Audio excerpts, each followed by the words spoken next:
Hi, how's it going?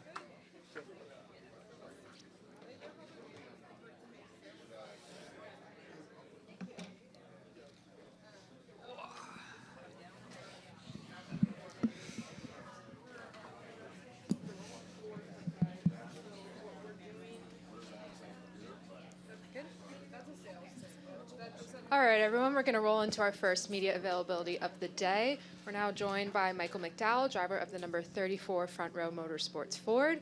We'll go ahead and open it right into questions. So if you have a question, please raise your hand. We'll get you a wireless microphone. We'll start in the back with Bob.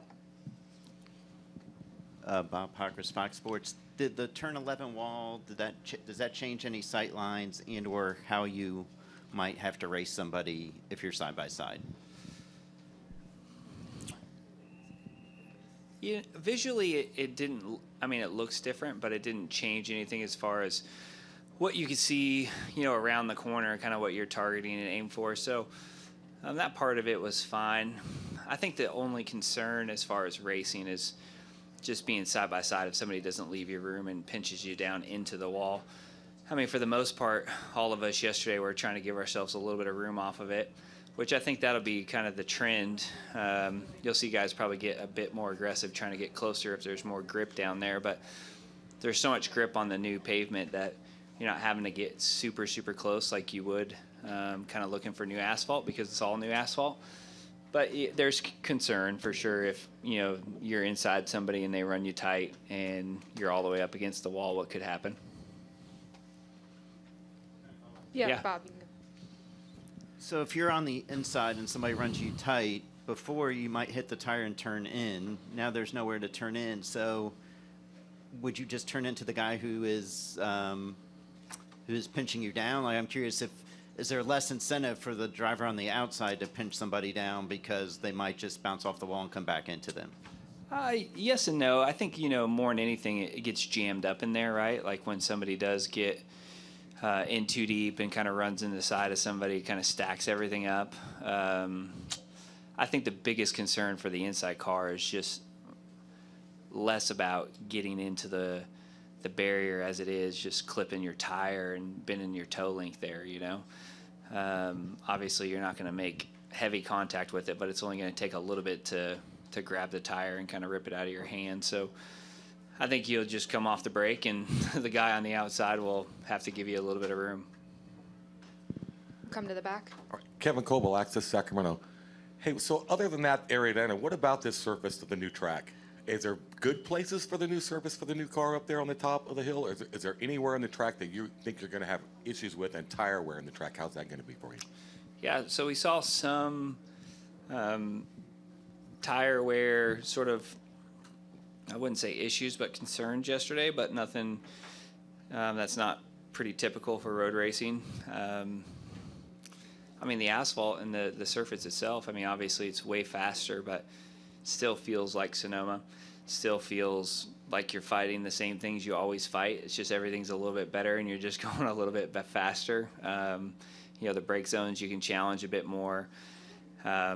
Less bumps, obviously, and then the drive side of it just got a bit more drive, but you're still fighting the same things you normally were fighting, just going a lot faster doing it. So, yeah, I think that there's, there'll be opportunities to pass. I think there'll be opportunities for the tires to fall off, too.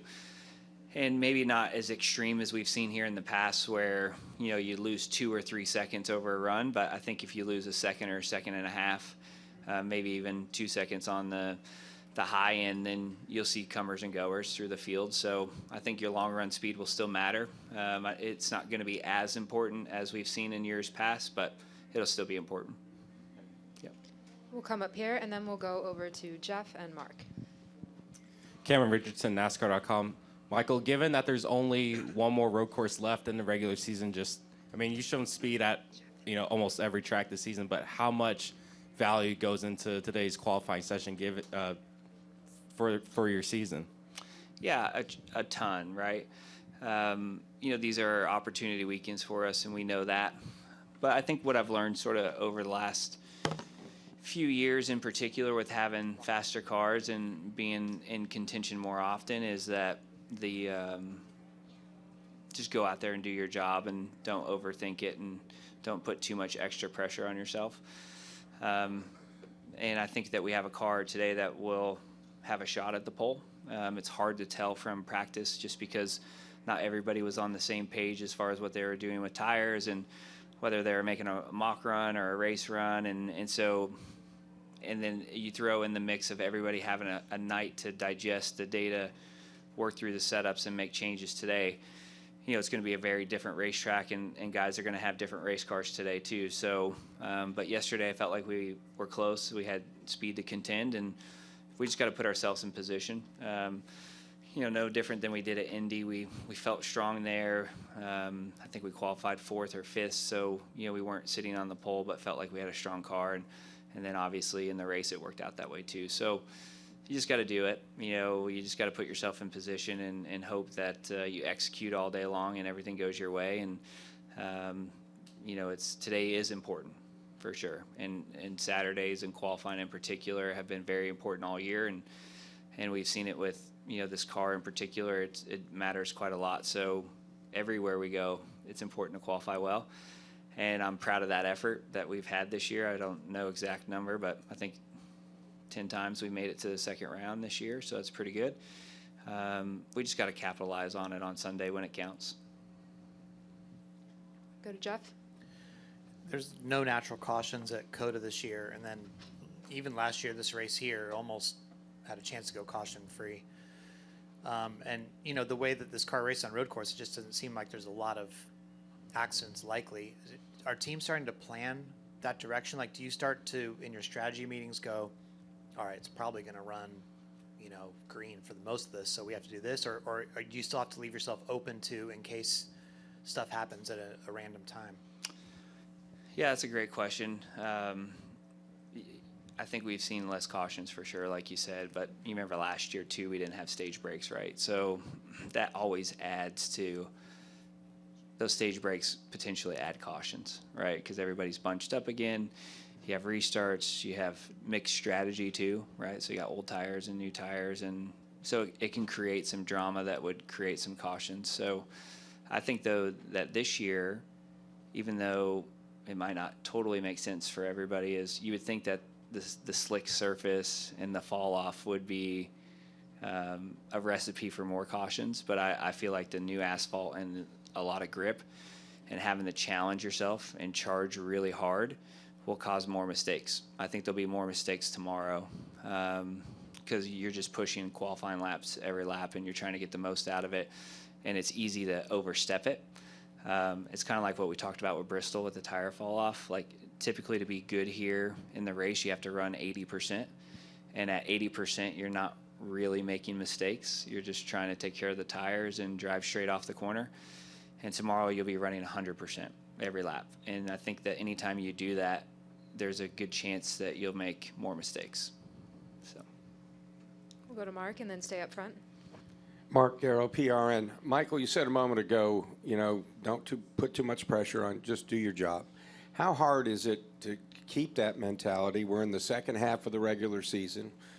It hasn't been a great points year for you. How difficult is it to go week in, week out, just say, look, if we just keep doing our job, eventually maybe we can break through and get the win that puts us in the playoff? it's a mix of both. So when I say, you know, just go do your job and don't put any extra pressure, I think that's just for me personally, because I'm already put so much pressure on myself. I'm already there every week, you know. And so I think your preparation and your planning and what you're going to do for the weekend intensifies, obviously. But like today, I've seen it too many times with myself. Not saying this is a general thing, but if I just go out there and run the lap I know I can run, it's usually okay. If I go out there and I overthink it and I push myself beyond what I'm capable of, I'll make a mistake and be 4 or 5 spots worse than I would have been if I'd have just done my job well. So that's more the approach for me. It's not that I don't feel the pressure. I feel the pressure today to go out there and make the second round and have a shot at the pole, and anything less than that will feel like we missed the mark. I just have learned with myself that I have the car to do it. I just go out there and do my job, and it'll be fine, and not make any mistakes. If we go to a different racetrack next week, right? You go to Iowa, then you go on to NASCAR, New Hampshire. Is it the the same kind of pressure? You know, if you don't win this weekend, is it the same? Yeah, I feel that every week. I mean, I felt like last week was a big miss for us, qualifying on the pole and having a shot to win that first stage, and then, it turning out to be a not so great day was a big miss for us. So I feel that pressure every weekend. And I think that's great that our race team's in a place where we can legitimately feel like we could challenge at most of the racetracks, if not every racetrack. And so, yeah, Iowa to me is no different than this weekend. You go in with the same mentality of, right now we know we're in I would say a must win. Mathematically we're not, but I feel like we're in a must win scenario. And so you just take that approach every weekend. If your car's good enough to do it and you're in the right position at the right time, as we saw with Austin Cindric last week, is you just have to put yourself in position. And he did a great job of executing all day long, and it looked like he wasn't going to win the race, and you come around the last corner and take the white flag, and now he's locked into the playoffs. So you can't overdo it. And you just have to take what you can get and put yourself in position week in and week out, and hopefully it goes your way one time. Stay up front, and then we'll go to the back. Doug Turnbull for PRN, so we'll keep it in a row here. I want to get super micro. I'm getting to talk about basically turns 2 through 4 today. Can you explain what driving that part of the track is like, and what it's like in comparison before the repave too? Yeah, so if you haven't had the opportunity to walk the track here, the elevation going up to turn 2 on TV and even visually does it no service at all, because we walked it yesterday and you're huffing and puffing by the time you get to the top of turn 2. I mean, it's a very steep hill. And so, in the race car, it's a heavy loading spot and you're carrying a lot of speed, but that hill actually helps you decel, right? It helps you slow down a little bit. So you're playing with the brake pedal constantly to keep roll speed in it, but not get the car upset as you're trying to brake and you have lateral load into it. And then you get to the top of the hill at turn 2 and it just falls off. And it falls down and off camber, it feels like. And so as soon as you crest that hill, it feels like you lose all the grip and you just start to slide to the exit. And we saw a couple guys slide all the way off there yesterday. And so as you accelerate there and you're just trying to get the power down, that's the biggest difference between last year and this year in that section is turn 2, when you crest the hill, you can get back to wide open. Where in last year on the old asphalt, you were like barely able to get to wide open even on that straightaway part because you're just spinning the tires so much. But then as you go over the crest and then load down into 3, it's a big compression load. And before you get there, you have a fairly big rise. And that rise feels kind of like a roller coaster where you get light. And when you get light, the tires are light too. You don't have a lot of grip. So you feel like you're hanging on, and then you load into the compression and you got a ton of grip and a ton of speed. And all that is as you go through 3 and head to 3A, once you start to turn for 3A, the exit's blind. You cannot see where the exit is.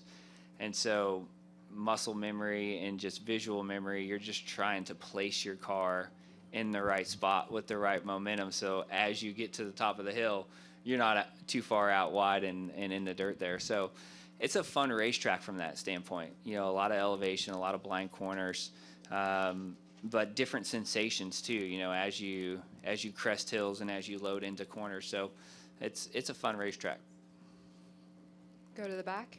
Tom Zaleski, Iron County Today. Hi, Michael. With the return of the stage brakes and the new surface, does pit strategy change at all, or how is it different? How is it going to be similar this weekend? Yeah, I think that the stage brakes really take out all the strategy in these races. It's really, there's 2 options. You flip the stage and you pit early and try to win the race, or you run the stage out and you score stage points. I mean, those are the only 2 options that you have here. So that's what's unfortunate about the stage brakes being in, is that it really limits your options. And so for us, we're trying to win the race. And so with 2 to go, we'll pit every stage and we'll put on 4 tires and try to put ourselves in position to win the race at the end. And I'm sure there'll be some guys that are running 10th or 15th and don't feel like they have a shot at winning the race, and they'll try to score as many stage points as they can and salvage a day. But I mean, that's what's unfortunate about it, is that the best cars don't get the reward of those stage points with stage breaks. Any additional questions? All right, we'll go back here. Hey, Michael. Kevin Coble again. Hey, so as you see the NASCAR fans, is the series itself getting a lot more crowded, and it's like Kyle Larson and all these other guys driving dirt races, and those races have different type of, we'll say, inverted start positions, anything like that. Do you think NASCAR would ever go to anything like that to kind of mix it up a little bit, like you said, to give the slower cars a little chance to be up front more? You think something like that would ever get to NASCAR? No, I don't think so. Yeah, I don't really see that being anything that would be beneficial unless you had heat races that kind of determine that. And those heat races would have to pay points for it to all work out too, you know. So, you know, I think when you get to the pinnacle of motorsports, or pinnacle of, you know, we can call it stock car racing, or the pinnacle of open wheel racing. I mean, when you get to the highest level, I think that it should have the purest form of sport in it, and so the fastest cars should be up front and have the shot. And I think any sort of gimmicky things like that are take away from it. You know, it'd be like, you know, the Olympics are coming up, right? It's like, if you take, who's the fastest guy in the world? Usain Bolt, right? You say, look, you're going to crush everybody. We know you are. So you have to start 8 seconds back, because that's how much you're going to beat everybody by. So let's at least make it a race, you know, for fun for the fans. That's not a race. The winner doesn't win, right? That's just gimmicky, and I don't think motorsports should be like that. I think it should be pure. Yeah. Any final questions? Come back up to Doug for one, or Mark for one final question. Just real quick, Michael, has the shifting changed? I mean, as far as what gears you're pulling through the course with this new asphalt? Not much. I think the shifting is pretty similar, other than 1 or 2 spots where you can go either way, where before you couldn't. But for the most part, it's about the same. Going down into turn 4, you're much closer to the rev limiter, and so some guys are taking that upshift and going back down. Some guys are running it out on the rev limiter. It's right in between, so you're kind of like, I know the engine man's not going to be happy if I just lay it on the limiter here. And, you know, for longevity in the race, that's a concern, doing that every lap, right? So the valve train doesn't love it. So, yeah, there's a couple different spots where you're in between, but for the most part, it's almost the same. Where's the other part that you're in between? You know, down the S's, going into turn 10, that was also one of those areas where you could just keep it in 4th and be right at the limiter. And now with so much speed, you pretty much have to take 5th. So just a couple of those little spots where you're carrying a bit more speed, and that just got us over that, you know, that threshold. All right. Thank you, Michael, and good luck Yep. this weekend. Thank you, guys. Appreciate it.